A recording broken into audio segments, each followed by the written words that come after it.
ये आकाशवाणी रायपुर है। छत्तीसगढ़ी समाचार बुलेटिन के संग किरण वर्मा के जय जोहार। अब सुनाओ आज के प्रमुख समाचार। प्रधानमंत्री नरेंद्र मोदी ह घोषणा करे है कि अवैया 21 जून ले देश के हर राज्य में 18 बछर ले ज्यादा आयु के जम्मो नागरिक मन बर भारत सरकार राज्य मन ल मुफ्त वैक्सीन उपलब्ध कराही।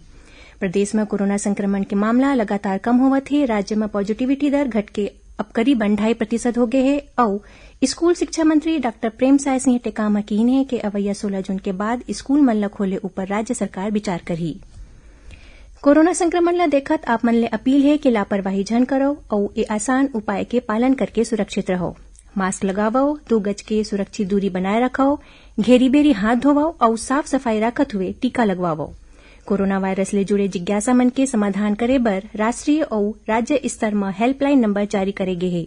छत्तीसगढ़ बर हेल्पलाइन नंबर है 104 और 0771 2235 संगे संग राष्ट्रीय हेल्पलाइन नंबर है 1075।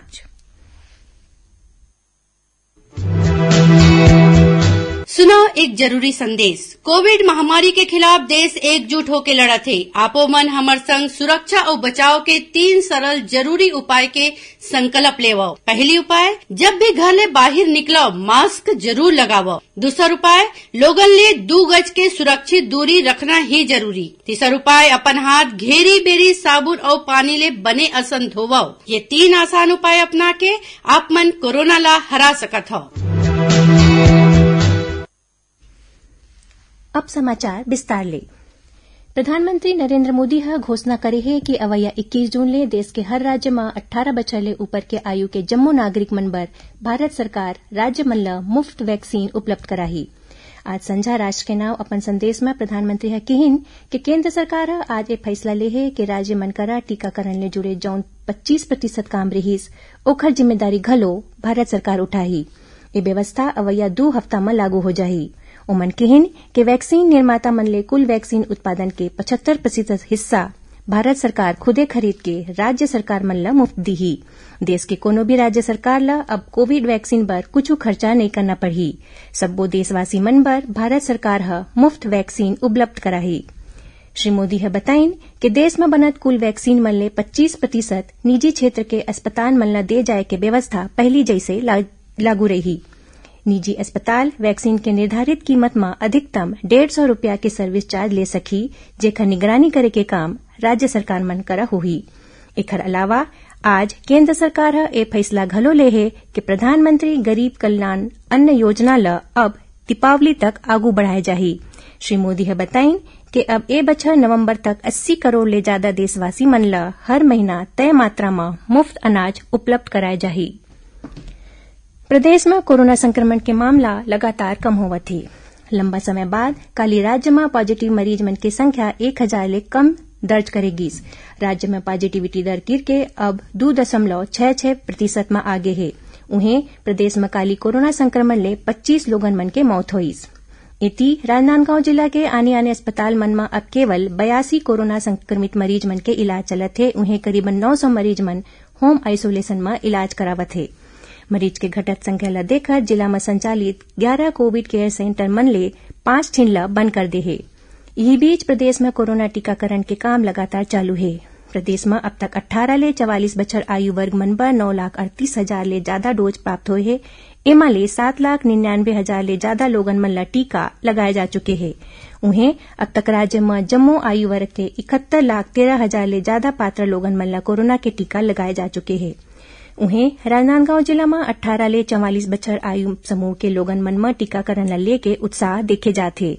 जिला में ए आयु समूह पर पाछू शनिवार के 12,000 डोज पहुंची, जेकर करीबन 1 हफ्ता बाद ले फिर जिला में टीकाकरण के काम शुरू हुईस। एती सरगुजा जिला में घलो वैक्सीन के 12,000 डोज पहुंचे के बाद 18 ले 44 बछर आयु वर्ग के मनखे मन बर करीबन 15 दिन बाद एक घाव फिर टीकाकरण शुरू कर देगे है। टीका लगवाए बर लोगन मन ला सीजी टीका वेब पोर्टल में ऑनलाइन पंजीयन कराना अनिवार्य हवै। प्रदेश में कोरोना संक्रमण के ए दौर में कतकोन सामाजिक संस्था और आम लोगन मन डहा ले जरूरतमंद मन ला आने सुविधा उपलब्ध कराए जाथे। यही कड़ी में रायगढ़ जिला में सांझा चूल्हा संस्था डहाले कोरोना संक्रमित मरीज और उनकर परिजन के घर तक संझा बिहानिया के भोजन पहुंचाया जाथे। विशेष रूप ले जौन परिवार में महिला मन संक्रमित होए हे उहां भोजन के अलावा दवा और फल घलो उपलब्ध कराए जाथे। संस्था में करीबन 35 सदस्य हवे जौन मन शहर के सब्बो इलाका में जाके अपन सेवा देवत हे। इन निस्वार्थ सेवा कार्यालय देखत स्थानीय प्रशासन घलो संस्था के मदद करे बर आगू आवत हे। उन्हें यही जिला के लेलुंगा में घलो कोरोना ले पीड़ित लोगन मन के भोजन के समस्या ला देखत यहाँ के नौजवान मन अन्नपूर्णा सेवा के नाव ले कोरोना संक्रमित मनखे मन के घर तक निःशुल्क भोजन पहुंचाए के बेड़ा उठाइन है। छत्तीसगढ़ी समाचार बुलेटिन आपन आकाशवाणी रायपुर ले सुनत हो। छत्तीसगढ़ के खबर ले है आपकी वास्ता और खबर के विश्वसनीयता ले है हमार वास्ता। आकाशवाणी समाचार रायपुर के प्रादेशिक समाचार बुलेटिन के संगे संग हमार समसामयिक कार्यक्रम आप रेडियो के संग अपन मोबाइल में घलो सुन सकत हो। आकाशवाणी समाचार फेसबुक, ट्विटर और यूट्यूब में घलो हावय। हमार फेसबुक पेज हरे Chhattisgarh news on AIR, Twitter handle CGAIR news और हमार यूट्यूब चैनल हरे छत्तीसगढ़ AIR न्यूज। तो अब रेडियो के संगे संग आपके मोबाइल के माध्यम ले हम आप तक पहुंचत हन। छत्तीसगढ़ के हर खबर पर सुनत रहो आकाशवाणी समाचार।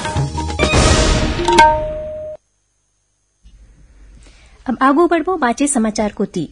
प्रधानमंत्री नरेंद्र मोदी 27 जून के आकाशवाणी में मन की बात कार्यक्रम में अपन विचार साझा करही। ए मासिक रेडियो कार्यक्रम के 78वां कड़ी होही। प्रधानमंत्री ए कार्यक्रम के अवैया श्रृंखला में लोगन मन ले ओमन के विचार आमंत्रित करिन है। लोगन मन नमो ऐप या MyGOV वेब पोर्टल में अपन सुझाव भेज सकत हे। एक खबर 1800117800 में घलो डायल करके प्रधानमंत्री बर अपन संदेश हिंदी या अंग्रेजी में रिकॉर्ड करवा सकत हे। लोगन मन 1922 में मिस्ड कॉल घलो दे सकत हे और SMS में प्राप्त लिंक के अनुसरण करके सीधा प्रधानमंत्री ला अपन सुझाव भेज सकत हे।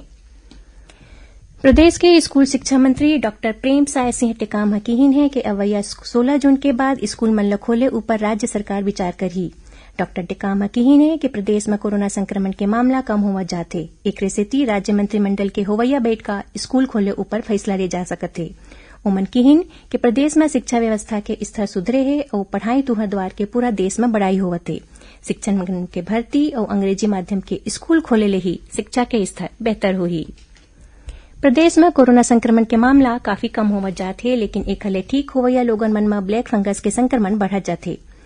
प्रदेश में अब तक ए संक्रमण के 259 मामला सामने आए हैं, जेमा सबले ज्यादा दुर्ग जिला ले 67 मरीज मिले हैं। उन्हें रायपुर में 48, बिलासपुर में 33, रायगढ़ में 21, राजनांदगांव में 16 और जांजगीर चांपा जिला में 14 मरीज मन के पुष्टि करे गए हैं।